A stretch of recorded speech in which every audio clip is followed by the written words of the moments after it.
Midnight each day. On Valentine's night. Time as you know it freezes. 20 minutes past 10. Keep up, Doctor. Thinks we're going to smother her in her sleep. I'm a great... Him with a steak knife. Nothing changes. I'm a qualified angel of death. When I'm dancing, You get this day over and over. Hilda. I black out. I don't think she's got long. And Laurie just... Naked on the beach. Hannah. Is that it for today? David hunts, I can change my skin. then skins. Dr. Dekker dated his patients. I had a hot date. We went out for drinks. I took photos of Jessica. Dr. Dekker did On phone Valentine's Day. and ask me for Nathan's number. There was a girl there. Am I wrong to keep the locket? I'm allowed to talk to her, aren't He I? was preoccupied with finding Photographs. patterns. Rocking chair. I haven't been back to the beach since, I had a bit of a shaky loop incident. where I find something I set fire beautiful in the sea. to Hannah's clothes in the garden. I dug the grave. I wish I'd said goodbye. Dr. Dekker cursed me. It didn't weigh enough to have a body in it.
A paper spike is an odd thing to use as a weapon. I suppose if it went directly into the heart, it might work. Or through his eye, or perhaps through the ear and into his brain. Or was it just a frenzied, bloody mess of a murder? Do you know, Doctor?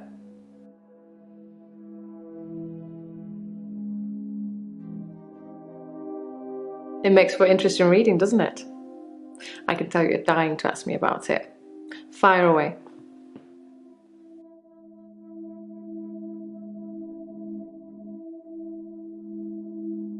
That's what it says. I can see you're confused. The police say that David is dead, fatally wounded when I stabbed him. The coroner says that David is dead. Everyone says that David is dead. There was even a funeral. But I know he's alive.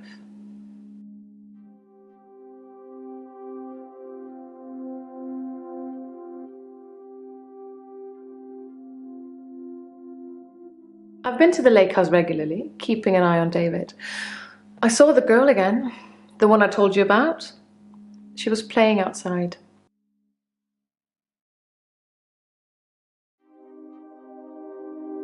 He's buried at Henley Church. You can go see for yourself. There's even a headstone. One of your other patients was a pallbearer. I never forget her face. You should ask him.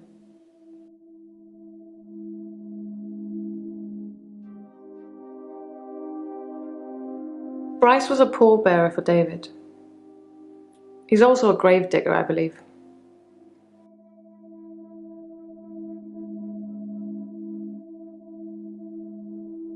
Smuggling a body out of a funeral can be difficult, unless you pay the right people. Not something any married person wants to hear. He said he'd been with Iris for about a year and that he loved her. He said he didn't love me anymore. Which I know is a lie. You don't just fall out of love with somebody. I reacted badly. I grabbed the nearest weapon I could find, which happened to be the steak knife, and stabbed him with it. There was so much blood. I instantly regretted it. So I fixed him.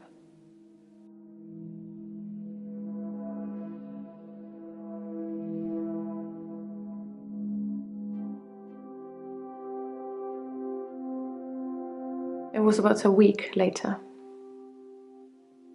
I brought David back to life. Not with voodoo, not with virginal sacrifice. I just willed it to happen, and it did. Dr. Dekker told me it was possible, but only if you're not buried. He says once you're in the ground, there's no coming back. But until then, you have a chance at resurrection.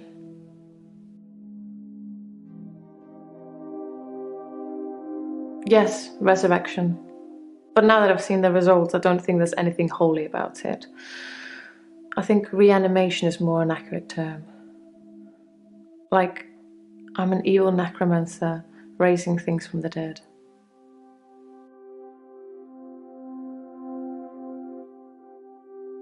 I think his brain was already decaying during the week that he was dead. Important bits. So when I brought him back to life, I didn't heal him completely. Just gave him life in the state he was in. I mean, he's hunting and killing things and trying to roast them on fires he can only light with matches, but that's about it. He's your basic Neanderthal. So I have a problem.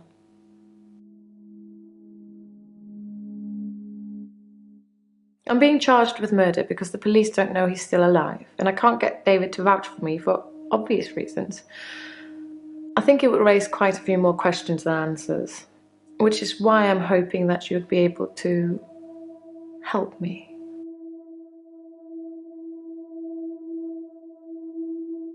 Considering the circumstances, I'd be grateful if you could see your way to declaring me temporarily insane at the time of the murder, to lessen my sentence. Because I'm not a killer, but I can't prove otherwise. You don't still think I'm a killer, do you, Doctor?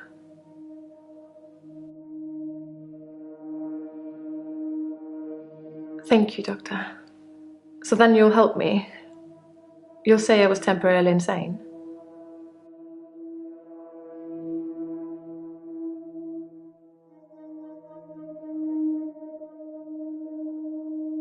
I'm going to pretend that I didn't hear that. Let's have a few more sessions before you seal our fates. Or is it that you want something else? Like Dr. Dekker did? Dr. Dekker teased me mercilessly about my alleged ability. He didn't believe I'd reanimated David. Once he presented me with a dead mouse and commanded me to give it life again.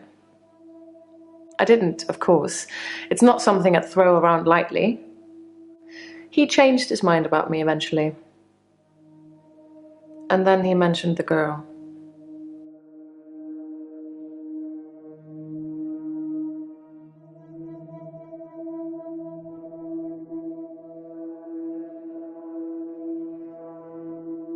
He told me he'd locked up a girl in the basement of his house, just for me, and he asked me to reanimate her. It was Iris. I said I couldn't reanimate something that wasn't dead, and he said that wouldn't be a problem. So I agreed. I just played along.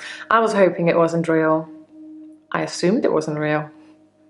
But he was offering me what I wanted. A temporary insanity diagnosis.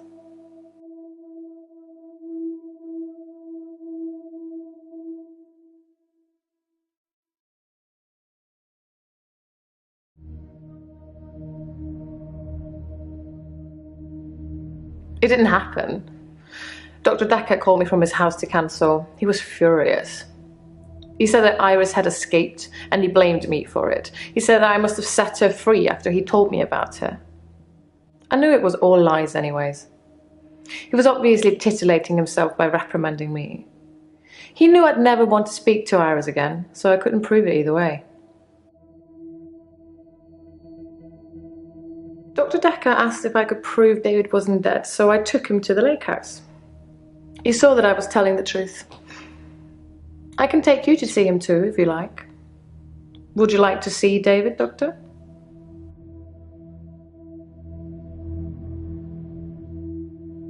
Very well. In our next session.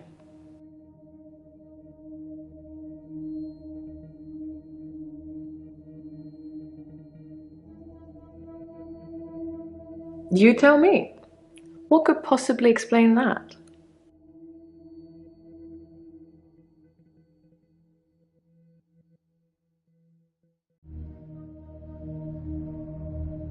I assure you, David is not a ghost. I've touched him.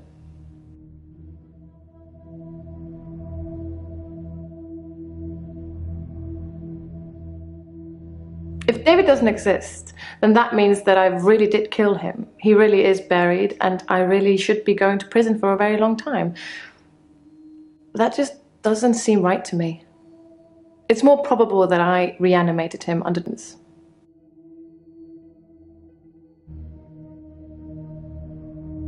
Since I brought him back, I felt that there was something different about him, something not quite right.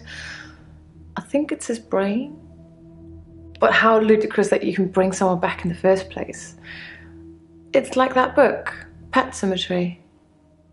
Funnily enough, he does smell of earth, but that's because he spends most of his time out hunting.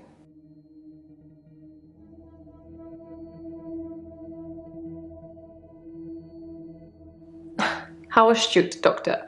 Yes, I did say I hadn't seen Dr. Dekker outside of our sessions. That wasn't a lie. Our trip to the lake house was made during a session.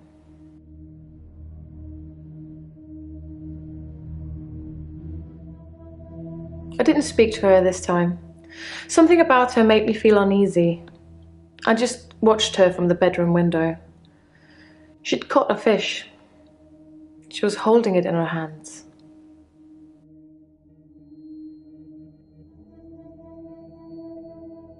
I wasn't close enough to see, but for all intents and purposes, it looked as if the fish bit her. 1, 2, 3, 4, 5. Once I caught a fish alive.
It's a messy business, stabbing someone. Imagine that it would be like slicing into a pie with all the filling just slowly oozing out. But it's so much more dramatic, like popping a cork of a bottle of champagne. Blood sprayed everywhere.